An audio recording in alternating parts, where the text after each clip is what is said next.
সংগ্রাম টিভি, সংবাদ বিনোদন সারাক্ষণ।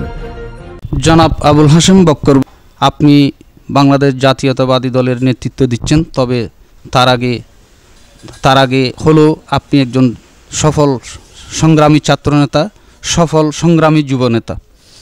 সেই ছাত্রনেতা এবং যুবনেতার রাজনৈতিক জীবনের পারদর্শিতা, অভিজ্ঞতা এবং দক্ষতার আলোকে আজকে আপনি একটু করে বলবেন যে ডাকসুর নির্বাচনে আমাদের ছাত্র দলের ঢাকা বিশ্ববিদ্যালয়ের সাংগঠনিকভাবে আমার মনে হচ্ছে কোনো কিছুর একটা বিতর্কার একটা সমস্যা, দুর্বলতা বা একটা পরিকল্পনার অভাব রয়েছে বলে আমি মনে করছি। সেই ব্যাপারে আগামীতে ঢাকা বিশ্ববিদ্যালয় ছাত্রদলের সুসংগঠিত করার ক্ষেত্রে কেন্দ্রীয়দের প্রতি আপনি একজন সাবেক সিনিয়র ছাত্র যুবনেতা হিসেবে আপনার কোনো পরামর্শ আছে কি? সর্বপ্রথম আমি বলি যে ডাকসুর নির্বাচনটা হয়েছে, আসলে আমরা 16-17 বছর আমাদের ছাত্র নেতারা, ছাত্রদল যারা করতো তাদেরকে হল থেকে বের করে দেওয়া হয়েছে। তাদেরকে এখানে কোনো সাংগঠনিক কার্যক্রম তো ছিলই না। 1 বছর 7 মাস থেকে শুরু হয়েছে পরিপূর্ণভাবে। এর মধ্যে আমাদেরকে গুছানোটা আমাদের জন্য খুব কঠিন ছিল, এটা তো কিন্তু বাস্তব কথা। এরপরও আমি নির্বাচন যেহেতু হয়েছে, নির্বাচন আমরা দেখেছি, অনেকেই অনেক কথা বলছে, আমি এই মুহূর্তে কিছু বলতে চাই না। যা বলার আমার কেন্দ্রীয় হাইকমান্ডরা বলবে, ওনারা বিচার বিশ্লেষণ করে।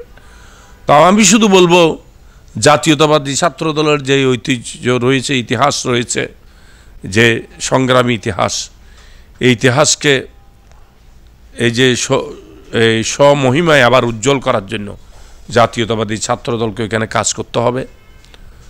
ছাত্রদের হৃদয় জয় করতে হবে, ভালোবাসা জয় অর্জন করতে হবে, আন্তরিকতা দিয়ে ওদেরকে কাছে যেতে হবে। দেখবেন এটার পরিবর্তন হবে। এটা একটা প্রগতিশীল যারা আছে ওরা ওদেরখানে লেখাপড়া করে। এখানে আপনার টিভির সামনে অনেক কথা আমি বলতে পারবো না, হ্যাঁ।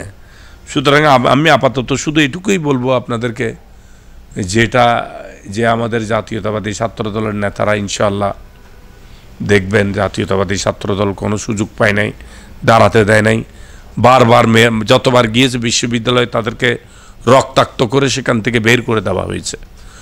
সুতরাং এখানে তো আমাদেরকে 5-6 মাসে সমস্ত সুসংগঠিত হবার কোনো সুযোগ ছিল না। তারপরে এই নির্বাচনে ভোটের বিষয়টা আমরা নিয়ে এটা চুলচেরা বিশ্লেষণ চলছে, আমাদের নেতৃবৃন্দরা করছে। এটা ইনশাআল্লাহ অচিরে আমরা দেখব, আমাদের হাইকমান্ড একটা চূড়ান্ত সিদ্ধান্ত নেবে। আপনাদেরকে ধন্যবাদ আপনাকে। সংগ্রাম টিভি কর্তৃপক্ষের পক্ষ থেকে জনাব আবুল হাশেম বক্কর, আপনাকে অসংখ্য ধন্যবাদ।